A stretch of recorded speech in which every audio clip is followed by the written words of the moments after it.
Dan Bapak Ibu, hari ini kita akan membahas pesan dari Tuhan untuk jemaat kita di Betani Tambak 70, apa yang Tuhan percayakan kepada kami sebagai keluarga pengembalaan di tempat ini, apa yang Tuhan mau sampaikan kepada Bapak dan Ibu, apa yang Tuhan mau perkuat Bapak Ibu di dalam Tuhan. Nah Bapak Ibu, di Natal ini kita tahu kita merayakan kelahiran Tuhan Yesus Bapak Ibu. Dan sebentar lagi kita akan menginjak tahun 2021 di mana pandemi ini masih ada dan ketidakpastian ini terus melanda. Dan perlu Bapak Ibu ketahui bahwa Tuhan memberikan pesan kepada kita bahwa Tuhan berjanji untuk menyertai bisnis atau pekerjaan Bapak Ibu di tahun 2021. Ini pesan yang kami dapatkan dari Tuhan selama kita berdoa ketika kami mau membawa sebuah khotbah atau membawa sebuah materi, kami berdoa apa yang Tuhan mau sampaikan kepada jemaat. Dan hari ini kita akan membahas Bapak Ibu, kita mau belajar untuk mengerti apa itu bisnis dan pekerjaan di dalam sudut pandang Tuhan. Bagaimana pengertiannya, bagaimana maksud Tuhan dalam Alkitab mengenai bisnis dan pekerjaan. Bapak Ibu seperti yang kita ketahui bahwa ketika saya berkhotbah, saya selalu mengajarkan kepada Bapak Ibu dalam bahasa aslinya, dalam bahasa Ibrani. Bapak Ibu juga tahu bahwa saya menguasai bahasa Ibrani secara tertulis maupun lisan Bapak Ibu. Dan selama pandemi ini ada berita yang cukup menyenangkan Bapak Ibu bagi saya, karena barusan beberapa minggu yang lalu akhirnya ijazah sertifikat saya keluar Bapak Ibu. Karena di masa pandemi ini semuanya serba online, jadi akhirnya saya mengikuti sebuah kelas tambahan Bapak Ibu dari sebuah institut di Israel untuk memperdalam bahasa Ibrani saya dan untuk memperdalam Torah Bapak Ibu, atau memperdalam Torah. Dan nanti suatu saat kalau kita sudah bisa berjumpa lagi, saya akan tunjukkan kepada Bapak Ibu sertifikat ini Bapak Ibu. Dan kemudian kembali ke topik kita, Bapak Ibu, di dalam Alkitab Tuhan mengajarkan kepada semua jemaatnya untuk kita ini harus bekerja, untuk kita ini harus berbisnis. Dan yang perlu kita ketahui, Tuhan pernah berfirman bahwa bisnis apapun Bapak Ibu, bisnis apapun atau pekerjaan apapun tidak bakal ada yang mudah. Semua bisnis Bapak Ibu boleh melihat orang yang kaya, Bapak Ibu boleh melihat perusahaan yang besar, Bapak Ibu boleh melihat orang-orang yang diberkati Tuhan, tapi Bapak Ibu harus tahu, walaupun dibalik kebesaran mereka, dibalik kesuksesan mereka, tetap bisnis itu atau pekerjaan tidak ada yang gampang. Tidak ada yang semudah mengembalikan telapak tangan Bapak Ibu. Semua orang sudah ditentukan oleh Tuhan kodratnya bekerja.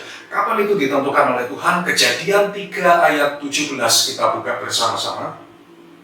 Kejadian 3 ayat 17, di mana ketika Adam berbuat dosa, kemudian Tuhan mengutuk Adam dan Tuhan berkata seperti ini. Kejadian 3 ayat 17, lalu firman-Nya kepada manusia itu, karena engkau mendengarkan perkataan istrimu dan memakan dari buah pohon yang telah kuperintahkan kepadamu, jangan makan daripadanya, maka terkutuklah tanah karena engkau. Dengan bersusah payah engkau akan mencari rezekimu dari tanah seumur hidupmu. Jadi Bapak Ibu, ketika Adam berbuat dosa, ini sebuah kodrat yang telah ditentukan oleh Tuhan bahwa tidak ada satupun bisnis atau pekerjaan yang bakalan gampang. Semua punya challenge-nya, semua punya tantangannya. Dan nanti kita akan bahas apa bedanya kalau kita bekerja dan berbisnis di dalam Tuhan. Apa yang membuat kita mempunyai hasil yang berbeda dengan orang yang di luar Tuhan. Nah Bapak Ibu, dalam bahasa Ibrani yang dikatakan, kata ini menggunakan kata beit sablon, yang artinya bukan cuma bekerja keras, tapi bekerja dengan sangat keras dan tiada hentinya. Jadi kita sudah ditentukan oleh Tuhan bahwa manusia akan terus bekerja dengan sangat keras untuk menghasilkan uang atau untuk mendapatkan rezeki dan tiada henti. Ini sebuah kodrat dari Tuhan. Tapi ketika kita bekerja atau berbisnis di dalam Tuhan, kita punya bedanya. Nanti kita akan bahas soal itu.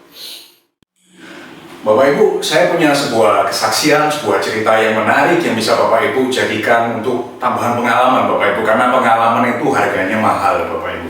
Dan saya punya beberapa teman, punya beberapa relasi yang hubungan kami ini murni cuma bisnis. Jadi kami kenal dari bisnis, kami kenal ngobrol cukup banyak, kami sering kumpul karena masalah pekerjaan, jadi akhirnya ini menjadi kumpulan yang baru. Nah, kemudian ketika kami kumpul seperti biasa, kalau pengusaha-pengusaha ketemu pasti yang ditanya apa? Ada gandauan apa? Ada cuan apa yang bisa dikerjain? Lalu kita ngobrol-ngobrol, saya dikenalkan sama seseorang Bapak Ibu. Saya dikenalkan sama seseorang, orang ini cukup kaya, cukup terkenal, keluarganya. Lalu orang ini ngobrol dengan saya, berjumpa dengan saya, kita mengenalkan diri kita masing-masing, kita ceritakan masing-masing bisnis kami utamanya apa dan lain sebagainya. Lalu orang ini barusan membuka bisnis baru dalam bidang tambang Bapak Ibu. Nah, tambang ini sebuah bisnis baru yang dia buka di luar bisnis utamanya. Nah, waktu dia membuka bisnis ini udah berjalan sekian waktu, dia ngomong sama saya, gimana kalau kamu invest ke dalam bisnis tambang saya? Saya nggak langsung berkata tidak, saya nggak bilang langsung iya, saya ngomong, kasih saya prospektusnya, nanti saya pikirkan.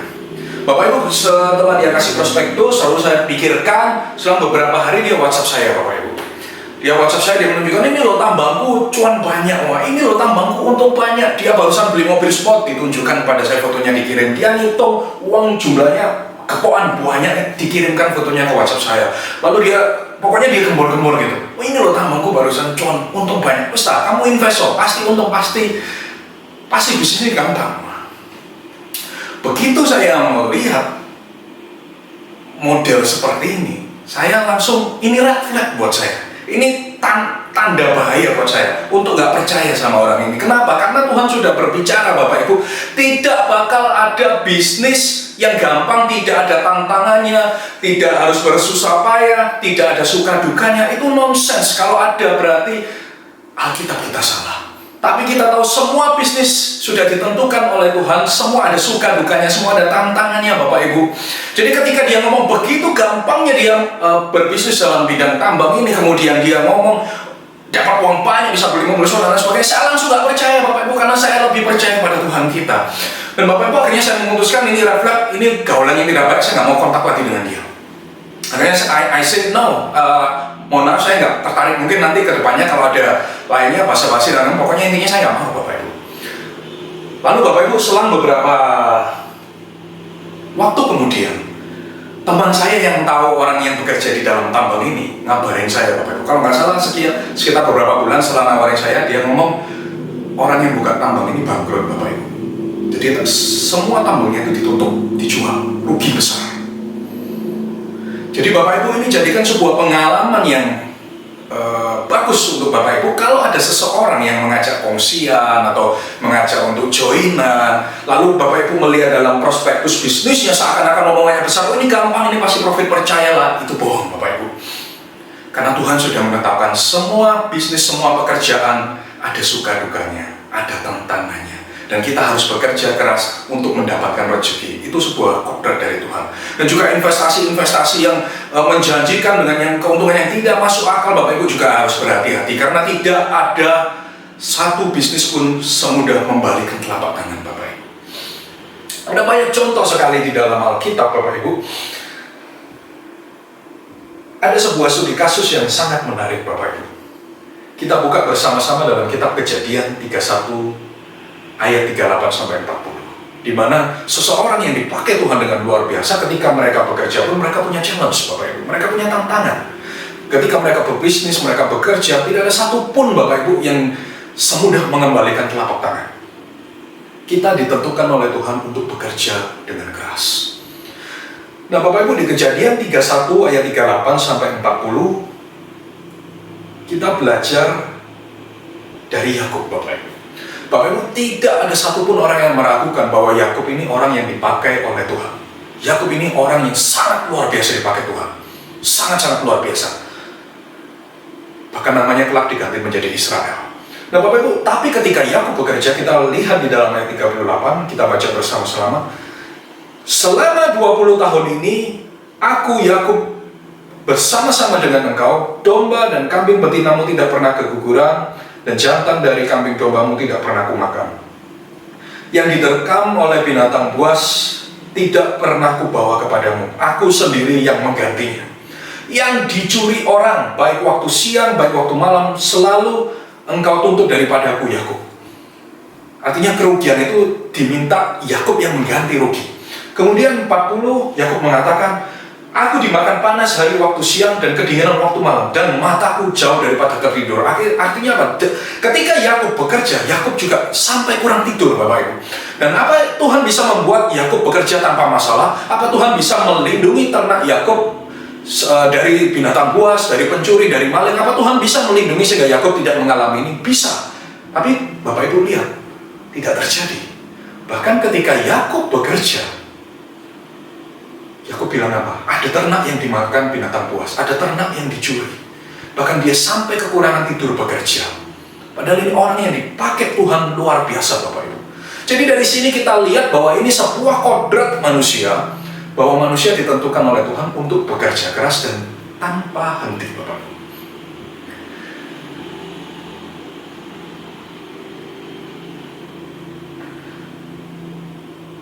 Bapak Ibu, itu sebabnya tadi saya bilang, orang yang dipakai Tuhan luar biasa aja, pekerjaannya sangat keras. Tidak ada pekerjaan yang semudah mengembalikan telapak tangan, Bapak Ibu. Kalau ada orang yang berbeda dengan apa yang ditulis oleh Alkitab, percayalah Bapak Ibu, itu bohong. Makanya kalau ada Bapak Ibu yang menawari, ada seseorang yang menawari Bapak Ibu yang mereka bilang, oh pekerjaan ini pasti cuan dan lain sebagainya. Seperti Bapak Ibu tahu lah, banyak sekali investasi di luaran yang bodong. Dan juga yang terakhir ada yang namanya sebuah investasi yang menawarkan pasti cuan untuk ditanam pohon kurma dan lain sebagainya. Bapak Ibu percaya, semua pekerjaan itu punya challenge. Semua bisnis itu ada tantangannya. Tidak ada pekerjaan yang mudah, karena ini sudah kodrat yang ditentukan oleh Tuhan. Nah, apa bedanya orang yang bekerja atau berbisnis di dalam Tuhan dengan orang yang tidak bekerja atau berbisnis di dalam Tuhan? Ada bedanya, Bapak Ibu. Walaupun semua orang ditetapkan bekerja keras, tetapi yang membuat anak-anak Tuhan berbeda adalah hasilnya. Kita buka dalam Kejadian 30 ayat 43, dan nanti kita akan baca lebih lanjut dan kita akan bahas lebih lanjut, Bapak Ibu. Itu sebabnya di tema yang Tuhan berikan kepada kita di Natal ini, dan untuk mempersiapkan diri kita di tahun baru 2021, Tuhan memberi pesan kepada kita bahwa Tuhan menyertai bisnismu, Tuhan menyertai pekerjaanmu, Bapak Ibu. Kejadian 30 ayat 43 dikatakan apa? Maka sangat bertambah-tambah harta Yakub, dan ia mempunyai banyak kambing domba, budak perempuan dan laki-laki, unta dan keledai. Bapak Ibu, walaupun Yakub berkata, aku kekurangan tidur, ternak dimakan binatang buas, ada ternak yang dicuri, tetapi walaupun dari semua masalah itu dikatakan Yakub bertambah kaya, Bapak Ibu. Walaupun dengan banyak tantangan, banyak challenge yang dihadapi Yakub dalam bisnis dan pekerjaannya, tapi Yakub tetap bertambah kaya. Ini bedanya. Jadi ketika orang bekerja di dalam Tuhan, kita diharuskan Tuhan bekerja keras. Kita anak Tuhan, kita nggak boleh kerja santai, kelewes, Bapak Ibu, kerjanya nggak ada niatnya. Tuhan nggak suka orang seperti itu. Tuhan katakan apa? Semua orang harus bekerja keras. Bedanya apa? Di dalam Tuhan, ketika kita bekerja keras, kita punya hasilnya. Nah, Bapak Ibu, bagaimana caranya supaya kita bisa menikmati hasil yang dijanjikan oleh Tuhan ini? Karena Tuhan berjanji kalau kita bekerja keras di dalam Tuhan, kita pasti menikmati hasilnya. Dan saya pernah membahas ini dengan Bapak Ibu dalam pengajaran Alkitab kita yang beberapa saat yang lalu. Kenikmatan dari Tuhan itu berbeda dengan berkat. Jadi orang bisa dapat berkat, tapi orang belum tentu bisa mendapat kenikmatan. Tapi yang kita mau, kita bekerja keras, kita mendapatkan hasilnya dan kita bisa menikmati. Dan Bagaimana caranya supaya pekerjaan kita ini diberkati oleh Tuhan? Bagaimana caranya supaya bisnis kita ini diberkati oleh Tuhan? Bagaimana kita harus mengerti sudut pandang dari Tuhan? Nah, kita akan mulai bahas Bapak Ibu. Hari ini kita akan bahas 3 poin. Bagaimana supaya pekerjaan kita, bisnis kita ini boleh menjadi sesuatu usaha atau sesuatu pekerjaan yang diberkati oleh Tuhan. 3 poin Bapak Ibu. Yang pertama kita bahas, bekerja untuk Tuhan. Kolose 3 ayat yang ke-23. Apapun yang kamu perbuatlah dengan segenap hatimu untuk Tuhan dan bukan untuk manusia. Bapak Ibu, banyak sekali Bapak Ibu saya melihat dalam jemaat ataupun lain sebagainya, banyak orang pengen kaya. Tetapi ketika dilihat tujuan pengen kayanya, banyak yang tujuannya itu kurang tepat di hadapan Tuhan. Contoh, saya pernah dengar Bapak Ibu, saya dengar sendiri, ini salah satu jemaat yang saya layani. Karena dia merasa mangkel sama seseorang, dia ngomong, "Deloken lek aku soge." Atau bahasa Indonesianya, "Nanti lihatan lek aku kaya." Ingetan ya, inting-inting kalau aku nanti kaya. Justru orang-orang yang punya tujuan yang tidak benar di hadapan Tuhan ini akan menjadi pertanyaan buat Tuhan. Kenapa Tuhan harus mempercayakan berkat ini kepada Bapak Ibu? Ya. Tapi kalau Bapak Ibu tujuannya benar, saya percaya Tuhan itu tidak akan tinggal diam. Tuhan melihat Bapak Ibu bekerja keras. Tidak mungkin Tuhan itu diam aja.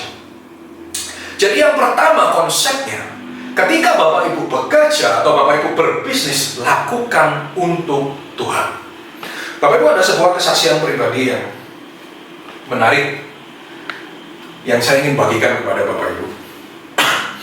Bapak Ibu, dulu waktu almarhum Bapak Harso, gembala kita, memulai gereja Betani Tambakrejo ini, dana nggak cukup Bapak Ibu, dana nggak cukup.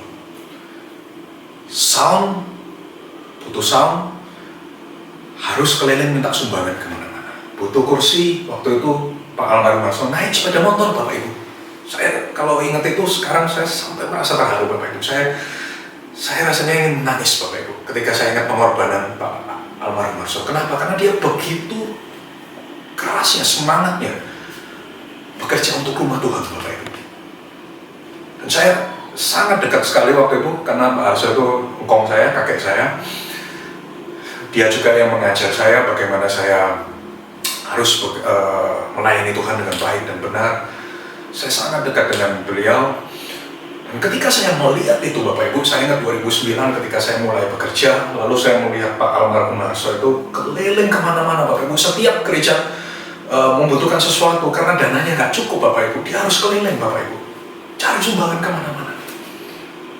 Bahkan sampai ada beberapa pengusaha yang sampai sekarang trauma Bapak Ibu. Jadi saya pernah mengundang seorang pengusaha untuk berkorban di tempat kita Bapak Ibu. Tapi karena dia pernah sebelumnya mendapatkan sebuah proposal atau saya nggak tahu waktu zamannya Pak Harso, dipikirnya waktu saya mengundang dia, kita meminta sumbangan yang jumlah besar. Padahal enggak, saya cuma karena lama nggak kontak, saya ingin mengundang supaya dia berbagi pengalaman Bapak Ibu. Tapi gara-gara kasus itu nggak mau datang, sampai WhatsApp saya sama sekali nggak dibalas Bapak Ibu, karena takut Bapak Ibu. Padahal kita nggak minta sumbangan, kita cuma mau untuk datang, untuk share aja pengalaman gimana. Dan kembali lagi, ketika saya melihat itu 2009 saya mulai bekerja, saya punya satu prinsip Bapak Ibu, saya punya satu tujuan. Tuhan, aku mau bekerja karena aku mau diberkati, aku mau sukses. Jadi kalau rumah Tuhan butuh sesuatu, jangan minta orang lain Tuhan, jangan sampai perlu minta-minta ke orang lain, jangan minta-minta pengusaha lain buat Tuhan. Biarlah aku yang melayani Tuhan, biar aku yang memberikan untuk rumah-Mu Tuhan. Dan ini tujuan saya ketika saya mulai bekerja di tahun 2009 itu Bapak Ibu. Saya punya tujuan, kalau rumah Tuhan butuh sesuatu, jangan sampai rumah Tuhan minta ke orang lain. Saya mau biar aku aja Tuhan, biar aku. Dan sampai sekarang prinsip ini terus saya pegang. Kenapa harus diberkati, kenapa harus sukses? Supaya kalau rumah Tuhan butuh sesuatu, biar aku aja Tuhan, biar saya saja Tuhan, biar hamba-Mu ini aja Tuhan yang memenuhi. Dan Bapak Ibu, kemarin ketika gereja kita membutuhkan pergantian sound, dan Bapak Ibu tahu sendiri kita membangun tempat di belakang kita yang habis miliaran Bapak Ibu, kami sama sekali tidak meminta kepada siapapun Bapak Ibu. Karena saya punya prinsip yang sama ketika dari saya dipanggil Tuhan pertama kali sampai sekarang, kalau aku bekerja untuk Tuhan. Jadi ketika Tuhan membutuhkan sesuatu dari kita siap Bapak Ibu. Ini yang dinamakan bekerja atau berbisnis untuk Tuhan. Jadi kalau Bapak Ibu mau bisnismu, Bapak Ibu mau pekerjaanmu diberkati, ingat, bekerjalah, berbisnislah untuk Tuhan. Bukan untuk dilihat orang, bukan untuk dihormati orang. Maka saya bilang sama istri saya, kita kalaupun diberkati Tuhan, kita dipercaya Tuhan, kita nggak perlu memegang diri ataupun sombong. Kita bilang, saya tidak perlu hormat manusia. Saya nggak peduli hormat manusia. Tapi yang saya mau, kalau Tuhan lihat saya, lalu Tuhan bilang, oh ini anakku yang kukasih, wah ini yang nggak bisa dijahit Bapak Ibu. Makanya ketika engkau bekerja, ketika engkau berbisnis, ingat tujuanmu bekerja untuk Tuhan.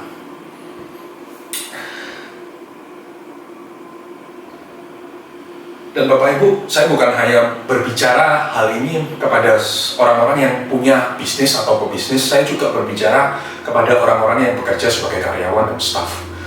Kalau Bapak Ibu bekerja sebagai karyawan, ingatlah, bekerjalah untuk Tuhan, bukan untuk bosmu, tapi ingat bekerja untuk Tuhan. Kalau kita bekerja untuk Tuhan, karyawan yang bekerja untuk Tuhan, kita nggak bekerja asal-asalan. Bapak Ibu, banyak sekali Bapak Ibu kasusnya di dalam gereja, bukan hanya di tempat kita Bapak Ibu. Ada beberapa pengusaha yang melihat jemaat atau melihat saudaranya kasihan karena nggak punya pekerjaan, lalu diberikan pekerjaan untuk bekerja di bisnisnya. Tapi ketika bekerja di perusahaan sesama jemaat atau diaken dan lain sebagainya yang menolong ini, kerjaan anak Tuhan dibandingkan dengan kerjaan anak yang non Tuhan atau di luar Tuhan lebih jelek Bapak Ibu. Kan malu-maluin, udah ditolongin, udah dibantuin, ternyata orang yang bekerja sebagai anak Tuhan kerjaannya lebih jelek. Malu Bapak Ibu, malu banget. Orang yang di luar Tuhan kerjaannya jauh lebih bagus. Gimana nama Tuhan kita bisa dipermuliakan Bapak Ibu? Tapi kalau Bapak Ibu bekerja untuk Tuhan sebagai karyawan atau sebagai staf, kita akan bekerja dengan baik. Kita nggak akan mencuri, kita nggak akan malas-malasan. Kita bekerja bukan asal mau kerjaan ini selesai, tapi kita bekerja dengan terbaik untuk perusahaan. Kenapa? Supaya kita jangan permalukan nama Tuhan. Karena banyak sekali kasus memalukan Bapak Ibu. Anak Tuhan bekerja, kerjaannya lebih jelek daripada anak di luar Tuhan. Bapak Ibu, di dalam Alkitab ada satu contoh di mana karyawan, bukan bos loh, karyawan diberkati Tuhan luar biasa. Bapak Ibu tahu siapa karyawan atau staf di dalam Alkitab yang diberkati oleh Tuhan secara luar biasa? Coba Bapak Ibu pikirkan, siapa ya karyawan yang ada di dalam Alkitab yang diberkati oleh Tuhan luar biasa? Bapak Ibu tahu siapa? Yusuf. Yusuf bukan seorang bos Bapak Ibu.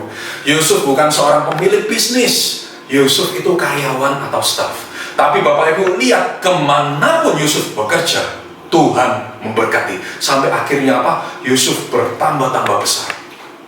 Sekarang kalau Bapak Ibu bekerja sebagai seorang karyawan atau sebagai seorang staf, lalu kerjaan Bapak Ibu bagus, apa bos Bapak Ibu nggak ngelihat? Apa bos Bapak Ibu diam saja? Apa kompetitor perusahaan itu nggak melihat dan berusaha mendekati Bapak Ibu? Bapak Ibu, kalau Bapak Ibu lihat di Jakarta, headhunter itu begitu keras ya persaingan untuk mendapatkan talent-talent terbaik Bapak Ibu. Yusuf bukan seorang pemilik bisnis, Yusuf bukan bos. Semua karyawan ketika bekerja di Potifar, dia sebagai staff. Ketika bekerja sebagai di dalam penjara, dia bukan sebagai sipir atau pemimpin di penjara, dia anak buahnya. Ketika dia bekerja dengan Firaun, dia bukan raja, dia bukan bos, tapi dia tangan kanan Firaun. Semua itu karyawan Bapak Ibu, semua itu staff. Tapi Bapak Ibu lihat, ketika dikatakan apa? Tuhan menyertai Yusuf kemanapun dia pergi. Sehingga semua pekerjaan yang diperbuat Yusuf berhasil Bapak Ibu. Dan Bapak Ibu lihat, Yusuf terus naik.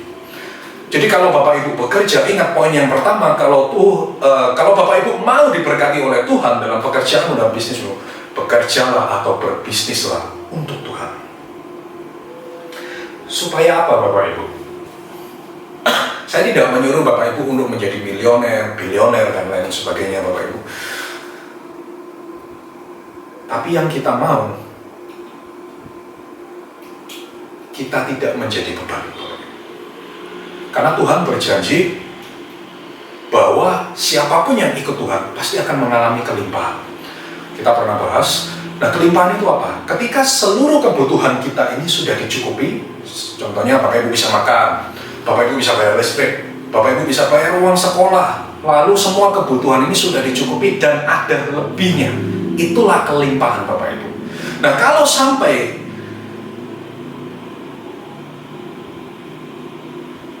kita tidak berkelimpahan, kita akan menjadi beban Bapak Ibu.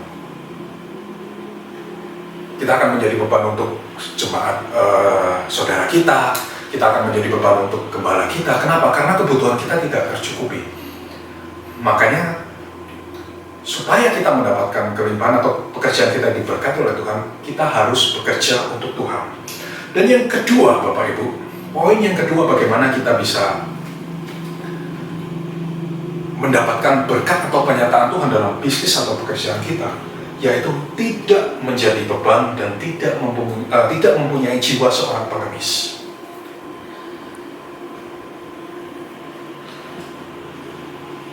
Bapak Ibu, Paulus ini seorang hamba Tuhan yang dipakai Tuhan luar biasa. Bahkan dikatakan apa? Bayangannya saja bisa menyembuhkan orang sakit. Bahkan Paulus pernah dibawa ke surga ke tingkat ketiga, yang tidak pernah ada seorang pun manusia yang pernah menginjakkan kakinya di sana. Paulus orang yang dipakai Tuhan dengan sangat luar biasa. Dan Paulus, kalau saya katakan Bapak Ibu, dari ke-12 rasul ini, yang paling pintar itu Paulus. Kenapa? Karena cuma Paulus yang belajar Taurat atau hukum-hukum Tuhan di bawah didikan langsung imam besar. Lainnya otodidak. Contoh Petrus dan lain sebagainya, backgroundnya itu bukan orang berpendidikan seperti Paulus. Paulus ini orang ahli Taurat yang punya pendidikan. Jadi selain dia dipakai Tuhan secara spiritual luar biasa, kedua otaknya pintar Bapak Ibu, punya pendidikan. Jadi ini paket lengkap.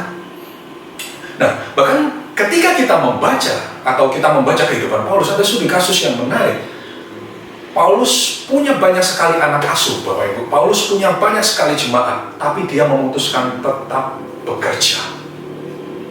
Supaya apa? Jangan menjadi beban dan tidak mempunyai jiwa pengemis. Kita buka dalam 2 Tesalonika 3 ayat yang ke-7 sampai 10. Kita baca bersama-sama.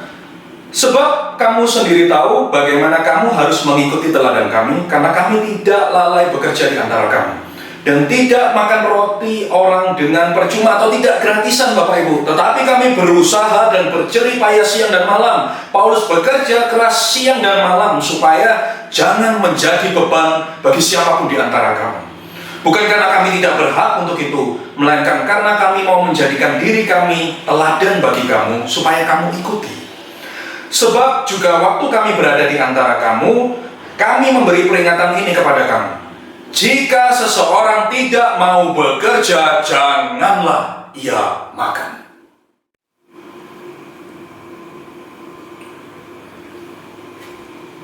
Jadi Bapak Ibu baca tadi, kita melihat bagaimana Paulus seorang yang dipakai Tuhan dengan luar biasa. Paulus tetap bekerja. Bahkan ayat 8 dikatakan apa? Tetapi kami berusaha dan berjerih payah siang dan malam Bapak Ibu. Jadi artinya dikatakan Paulus bekerja keras Bapak Ibu. Paulus tidak malas, Paulus tidak mau jadi beban. Paulus bukan seseorang yang mempunyai jiwa pengemis, di mana dia meminta-minta kepada anak rohaninya dan lain sebagainya. Tapi dia mengatakan apa?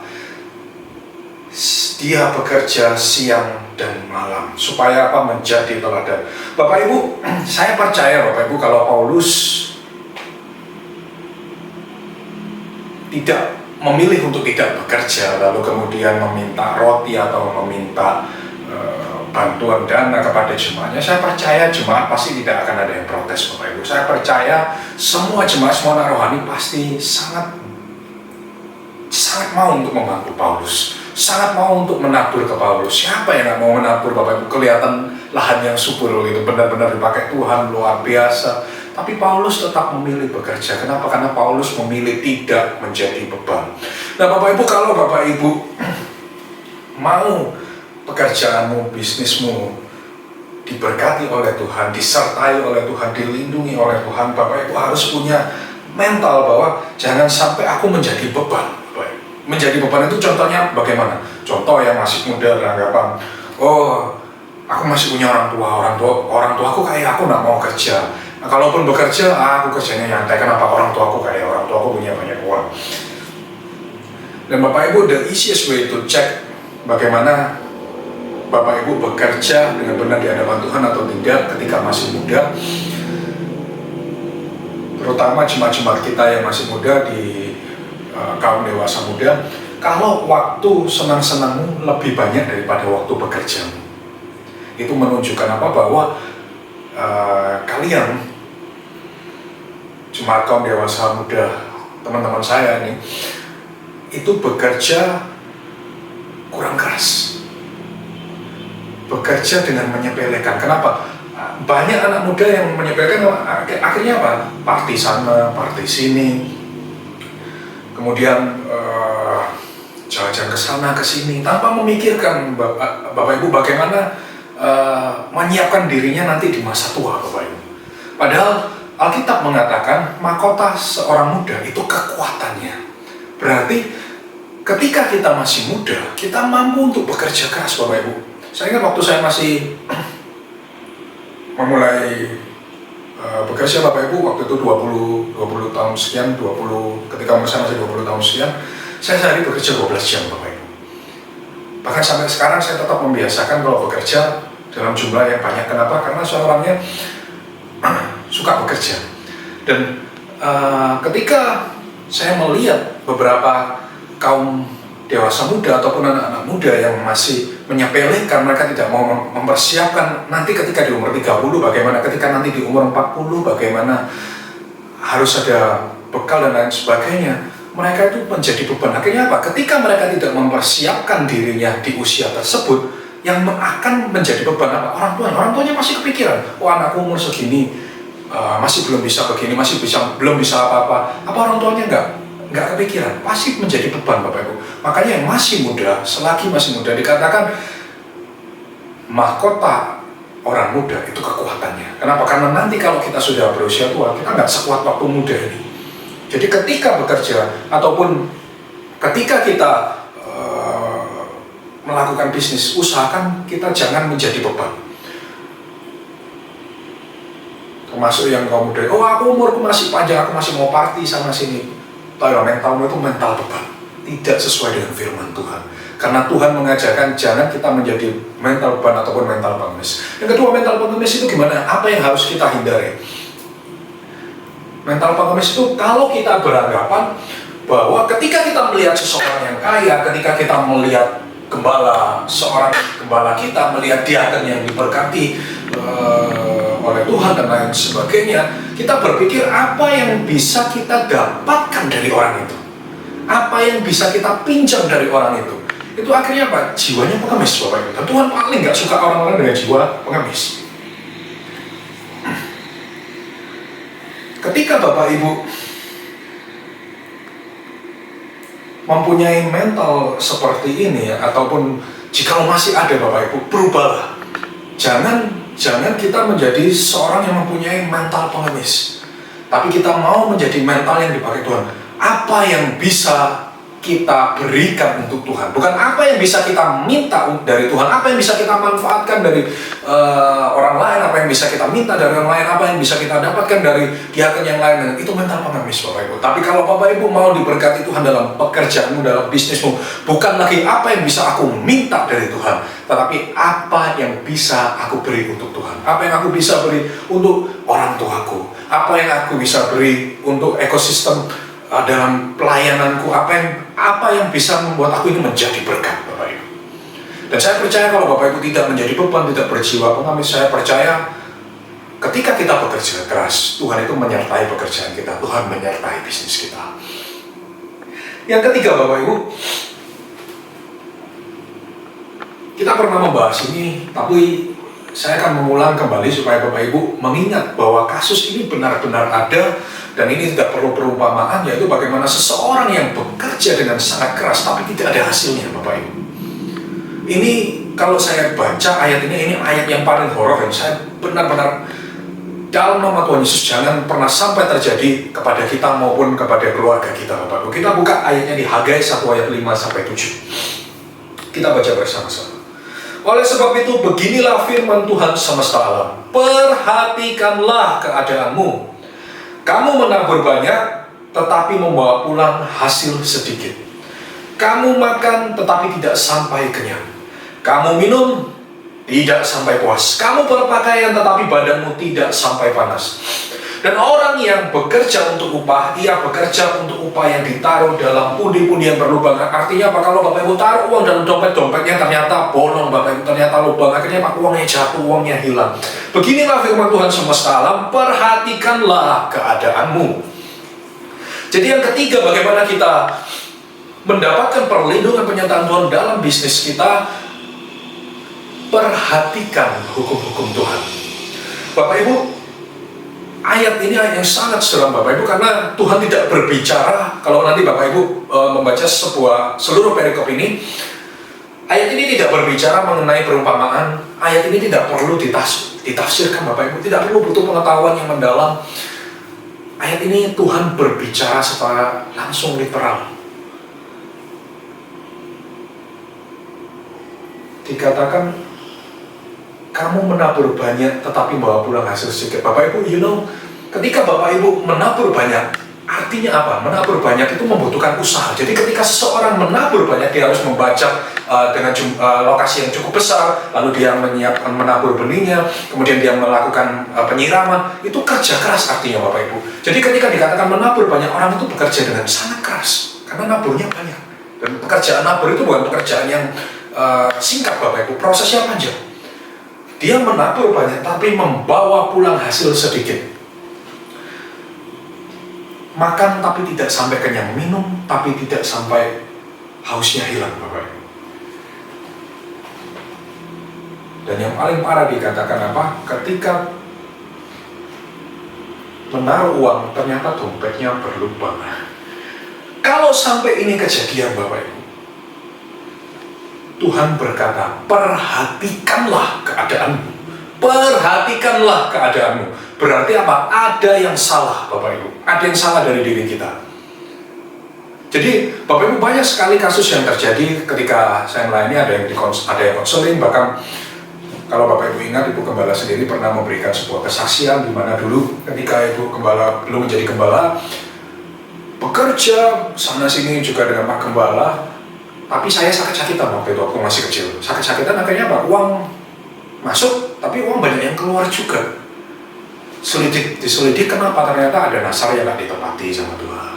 Jadi, banyak sekali kasus, Bapak Ibu, di mana orang bekerja tapi tidak memperhatikan hukum Tuhan. Akhirnya apa? Ketika kita bekerja keras, Tuhan tidak menyertai. Tapi kalau kita memperhatikan hukum Tuhan itu apa? Banyak sekali, Bapak Ibu. Makanya setiap bulan ketika kita berjumpa, kami selalu membahas hukum-hukum Tuhan apa aja, karena kita tahu bahwa tanpa hukum-hukum Tuhan, kita tidak bisa diberkati Tuhan. Bapak Ibu perhatikan di dalam Alkitab, seluruh janji Allah mengenai berkat, itu rata-rata punya syarat. Bapak Ibu mau panjang umur, syaratnya apa? Hormatilah kedua orang tua. Bapak Ibu mau diberkati berkelimpahan, Bapak Ibu mau minta apa saja di dalam Tuhan, syaratnya apa? Jikalau kamu tinggal di dalam aku, dan firman-Ku tinggal di dalam kamu. Bapak Ibu mau dibuat Tuhan kaya, carilah dahulu kerajaan surga dan kebenarannya. Jadi semua janji Tuhan di dalam Alkitab mengenai berkat itu selalu bersyarat, Bapak Ibu. Selalu bersyarat. Makanya penting bagi jemaat untuk mengerti hukum-hukum Tuhan, dan kita selalu mengajarkan kepada jemaat,